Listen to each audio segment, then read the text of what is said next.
자, 문제 해결 프로세스에 대한 이해, 이것은 시험에 꼭 나옵니다. 그래서 프로세스 관련 문제 유형을 만나면 쉽게 답을 찾을 수 있어야 합니다.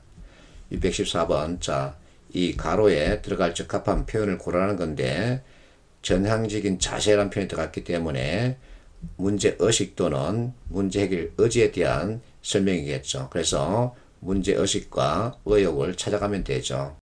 615번, 자, 문제 해결 프로세서 여러분들이 꼭 머릿속에 가지고 있어야 합니다.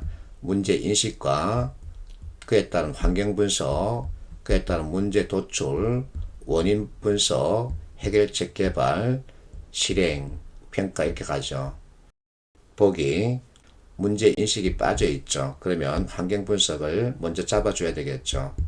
다음에는 과제 선정과 과제 도출인데 이 둘의 관계를 생각해야 합니다. 과제 도출은 전체 리스트를 잡는 것이고 과제 선정은 이 리스트 대상으로 어느 것을 먼저 할 것인지 정한다는 얘기입니다. 그래서 도출이 두 번째, 선정이 세 번째 돼야 되죠. 216번, 자, 같은 얘기입니다. 제일 먼저 잡아야 되고 그 다음에는 환경 분석이 빠져 있습니다. 자, 그러면 환경 분석을 통해서 문제를 도출하게 되죠. 문제를 도출했으면 그 원인을 찾아야 되겠죠. 그리고 나서 해결책을 개발하고 이제 실제 실행 계획을 세워서 실행하게 되죠. 이 프로세스 꼭 잡아야 합니다. 자, 인터넷에서 NCS를 검색하면 이와 같은 문제를 만나게 되죠. 결국은 프로세스에 따른 순서를 정하는 겁니다. 자, 문제 인식이 제일 먼저죠.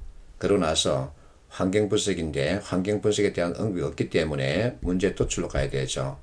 문제를 도출했으면 원인을 찾고 그에 따른 해결책을 개발하고 마지막에 실행 및 평가 이와 같은 프로세스 따라서 접근해 주면 되죠. 224번, 자, 이와 같은 내용을 주고 있는데 프로세스를 갖다가 맞추는 겁니다. 그러면 우리가 공부했던 대로 따라가면 되죠. 자, A를 보세요. 핵심 문제 선정이죠. B는 최적 해결안 도출입니다. C는 자, 원인 분석이죠. Y 분석입니다. D는 환경 분석, E는 자, 실제 적용 및 피드백이죠. 그러면 E가 제일 나중에 나와야 되죠. 그 선택지 구성에서 E가 맨 뒤에 배치되어 있습니다. 그러면 D가 제일 먼저 나와야 되겠죠. 환경 분석에 따라서 문제 도출하고 문제 원인을 찾아야 되겠죠. 그래서 C로 가야 되고 C에서 이제 원인을 찾았으니까 해결책 개발로 가야 되죠.